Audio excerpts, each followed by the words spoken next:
নমস্কার বন্ধুরা, শুরু হতে চলেছে বিগত কয়েকশো বছরের মধ্যে সব থেকে বড় বলয়গ্রাস সূর্যগ্রহণ। এই গ্রহণটি 2024 সালের দ্বিতীয়তম বলয়গ্রাস সূর্যগ্রহণ। দিনের বেলাতেই কিন্তু নেমে আসবে রাত্রির মতো অন্ধকার।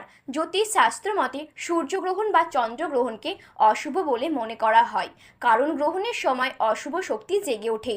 ফলে বিভিন্ন জাতক জাতিকাদের মধ্যে খারাপ প্রভাব এবং ভালো প্রভাব উভয়ই লক্ষ্য করা যায়। এই সময় গর্ভবতী মহিলা এবং শিশুদেরকে অন্তত সুরক্ষিত থাকতে বলা হয়। খালি চোখে সূর্যগ্রহণ দেখা অন্তত ক্ষতিকর। এর পাশাপাশি জ্যোতিষশাস্ত্র মতে গ্রহণের সূতককালে কিছু কাজ তথা আচরণ সম্পূর্ণ বর্জনীয়। নিজেদের কক্ষপথে পরিক্রমণের সময় যখন সূর্য এবং পৃথিবীর মাঝে চাঁদ চলে আসে, সেই সময় চাঁদের আড়ালে সূর্যরশ্মি পৌঁছতে পারে না পৃথিবীতে। এই মহাজাগতিক অবস্থানের জন্যই সূর্যগ্রহণ হয়। সব সময় অমাবস্যা তিথিতেই সূর্যগ্রহণ হয়ে থাকে। এ বছরের প্রথম সূর্যগ্রহণ হয়েছিল 8ই এপ্রিল এবং এ বছরের দ্বিতীয় সূর্যগ্রহণ হবে 2রা অক্টোবর। ভারতীয় সময় অনুযায়ী 2রা অক্টোবর রাত 9:13 থেকে শুরু হবে সূর্যগ্রহণ, চলবে রাত 3টে থেকে 17 পর্যন্ত। তবে দীর্ঘ এই গ্রহণ ভারত থেকে দৃশ্যমান নয়।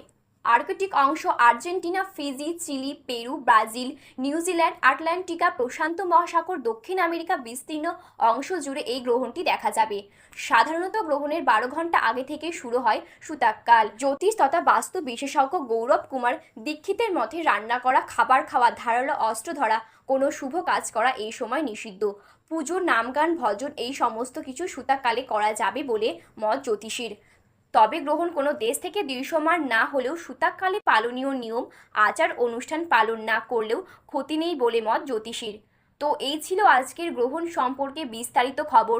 এই রকম গ্রহণ সম্পর্কে আরও বিস্তারিত খবর জানতে হলে আমাদের চ্যানেলটি সাবস্ক্রাইব করে পাশে থাকা বেল বাটনটি অল করে রেখে দেবেন।